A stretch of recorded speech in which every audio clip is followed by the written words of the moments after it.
दर्शक बंधु 01 ओडिशा खबर आपण मानंकु स्वागत जणाउछि। आज सेप्टेम्बर 2 तारिख मंगलवार। आसंतु नजर पकाइबा देश विदेशर प्रमुख खबर गुड़िक उपरे। आ पूर्वरु आपण मानंकु मने पकाइ दउछि, जदि एही वीडियो को आपण लाइक करि नाहंती तबे लाइक करि दियंतु। जदि हम चैनल रे नुआ अछंती तबे चैनल को सब्सक्राइब करी ऑल नोटिफिकेशन बेल को प्रेस करन। नजर पकांतु आजिर प्रथम खबर कौन रही।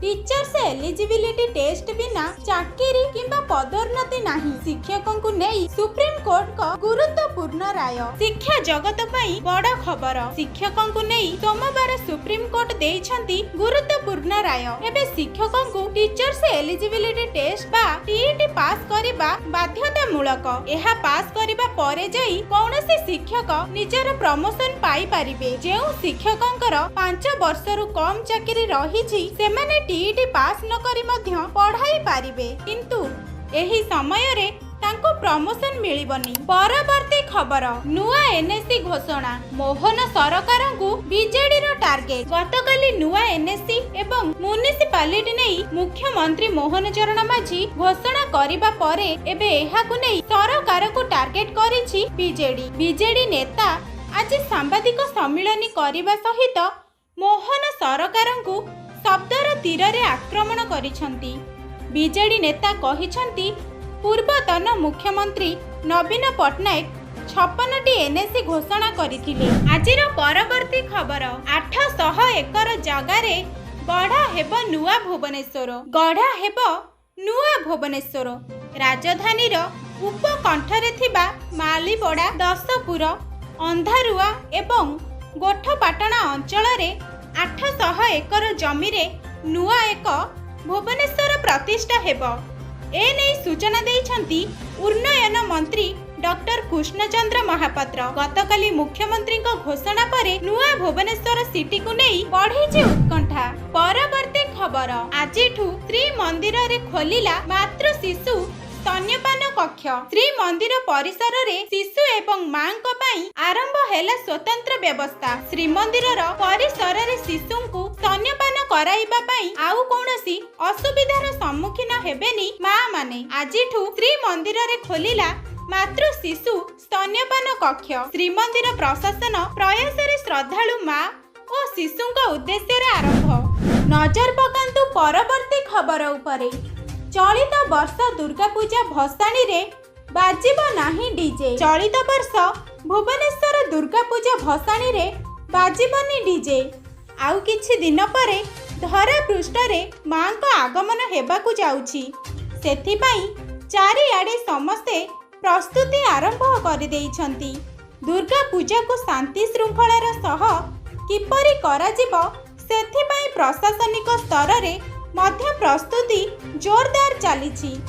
एही परिप्रेक्षी रे आज पुलिस सेवा भवन ठारे कमिशनरेट पुलिस पक्षर शारदीय दुर्गा पूजा, रावण पोड़ी और भसाणी उत्सव पाई प्रस्तुति बैठक अनुष्ठित होईछि। परवर्ती खबर राज्य रे हेब 3 अर्थनैतिक जोन।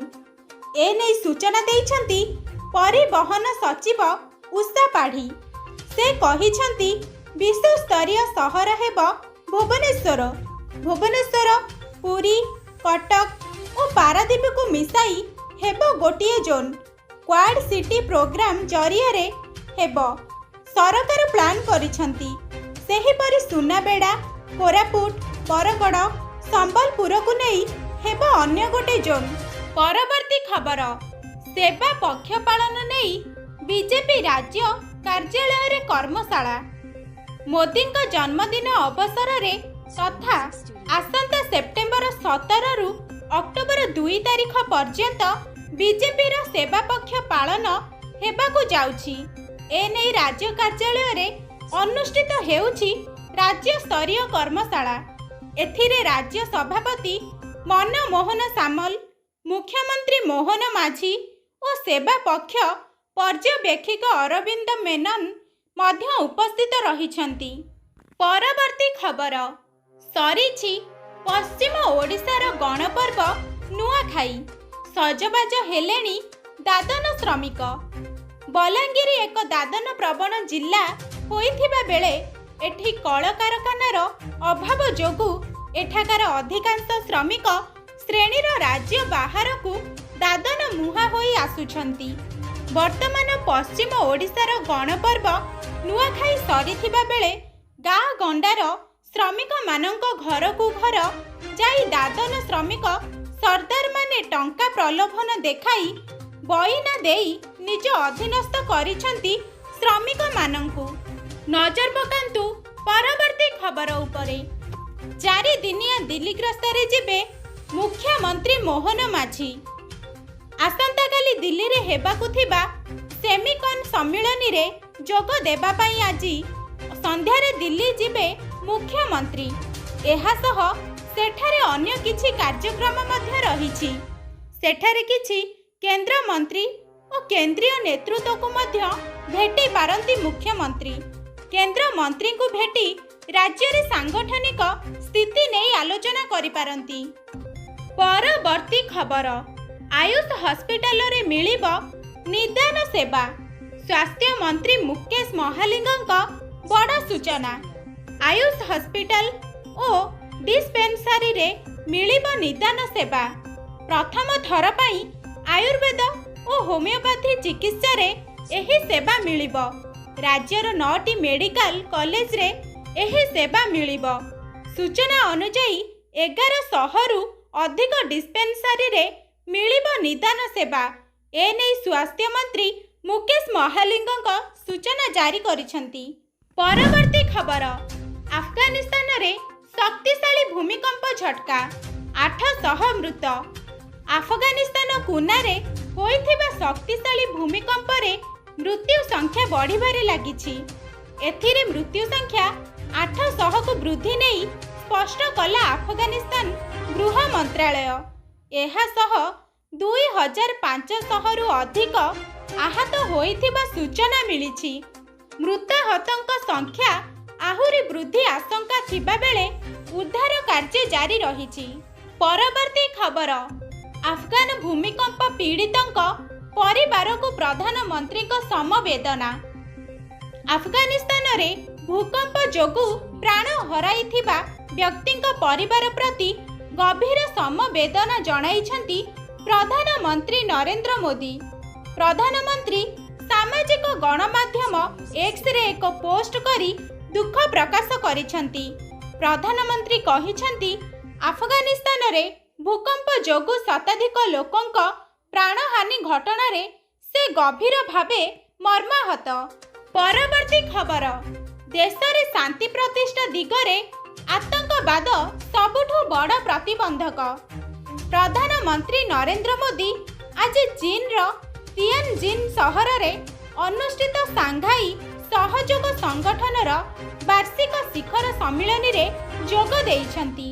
ଏହି ସମ୍ମିଳନୀରେ ପ୍ରଧାନମନ୍ତ୍ରୀ ମୋଦିଙ୍କ ସମ୍ବୋଧନ। ସମ୍ମିଳନୀରେ ଆତଙ୍କବାଦ ପ୍ରସଙ୍ଗ ଉଠାଇଲେ ପ୍ରଧାନମନ୍ତ୍ରୀ ନରେନ୍ଦ୍ର ମୋଦି। ସେ କହିଛନ୍ତି, ଶାନ୍ତି ପ୍ରତିଷ୍ଠା ଦିଗରେ ଆତଙ୍କବାଦ ସବୁଠୁ ବଡ଼ ପ୍ରତିବନ୍ଧକ। ନଜର ପକାନ୍ତୁ ପରବର୍ତ୍ତୀ ଖବର ଉପରେ। ମୋଦିଙ୍କୁ 10 ମିନିଟ୍ ଅପେକ୍ଷା କଲେ ପୁଟିନ।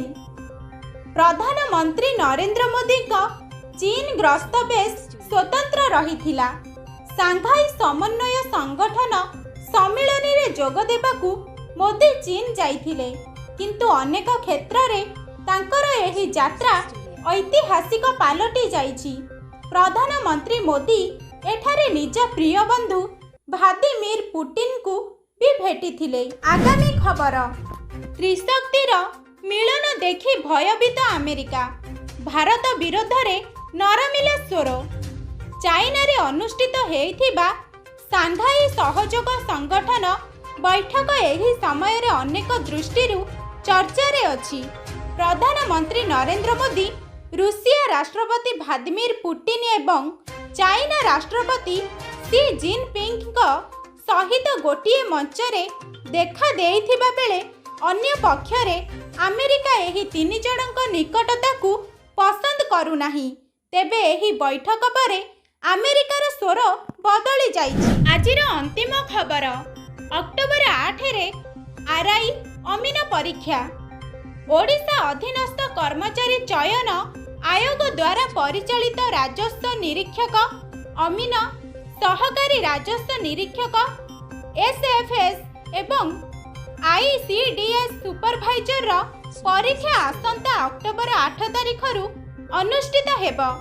यह नवेम्बर तृतीय सप्ताह पर्यंत चलीपारे। ए संपर्क रे आयोग पक्षरु सोमवार विज्ञप्ति जारी करा जायछि।